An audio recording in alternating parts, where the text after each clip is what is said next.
الحمد للہ وکفا والصلاة والسلام علی رسولہ المصطفیٰ وعلی آلہ واصحابہ اولی الصدق والصفا اما بعد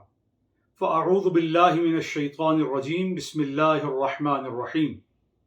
اتبعوا ما انزل الیکم من ربکم ولا تتبعوا من دونه اولیاء قلیلا ما تذکرون صدق اللہ مولانا العظیم۔ انسان کو ایک پاکیزہ ہدایت، نور اور برکت والی زندگی جس میں شیطان کا دخل نہ ہو، نفس اور شیطان کے کسی تسلط کو اس زندگی میں کوئی حصہ حاصل نہ ہو، وہ پاکیزہ زندگی، وہ بامقصد زندگی، وہ ایک نمونے کی زندگی کیسے ایک عام مسلمان کو نصیب ہو سکتی ہے؟ اس کے لیے سورہ اعراف میں اللہ جل جلالہ وعم نوالہ خالق و مالک کائنات نے نصاب اور ہدایت اور اس کے لیے ایک نمونہ عطا فرمایا ہے۔ فرمایا اتبعوا ما انزل الیکم من ربکم، پیروی کرو تم اس کی، پیچھے چلو تم اس کے، لگاتار عمل کرو تم اس پر، ما انزل الیکم من ربکم، جو تمہارے رب کی طرف سے تمہاری طرف اتارا گیا ہے۔ یعنی جس طرح نوکر اپنے مالک کے حکم پر لگاتار لگا رہتا ہے، خادم اپنے مخدوم کے احکامات اور ہدایات کی ہم پیروی کرتا ہے،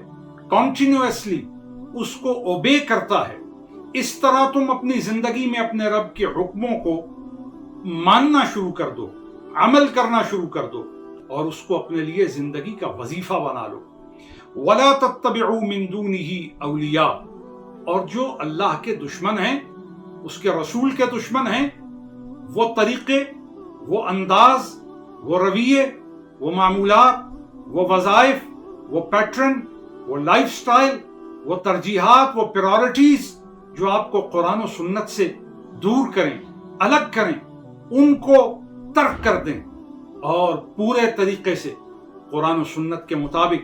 اپنی زندگی کا رنگ حسین کر لیں، اپنی زندگی کے تمام پہلوؤں میں قرآن کو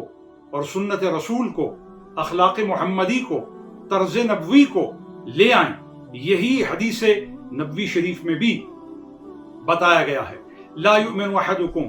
حتی یکون ہواہ، تم میں سے کوئی اس وقت تک کامل درجے کا مومن نہیں ہو سکتا جب تک اس کی خواہش نہ ہو جائے، حتی یکون ہواہ، یہاں تک کہ اس کی خواہش بھی نہ ہو جائے،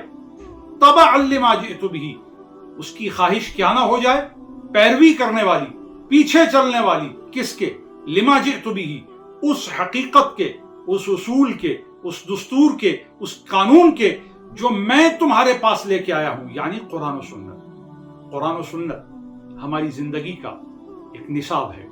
قرآن و سنت ہماری زندگی کی پسند کا اصول ہے، معیار ہے۔ اسی کو اپنائیے جو قرآن و سنت سے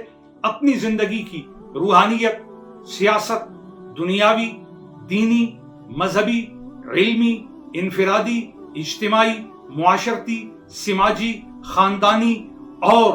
علاقائی، ملکی اور عالمی ترجیحات کو طے کرتا ہے، وہی شخص ایک اعلیٰ مومن بنتا ہے، اس کی زندگی میں ہدایت، برکت اور نور آ جاتی ہے۔ اللہ تعالی ہم سب کو اس کی توفیق عطا فرمائے۔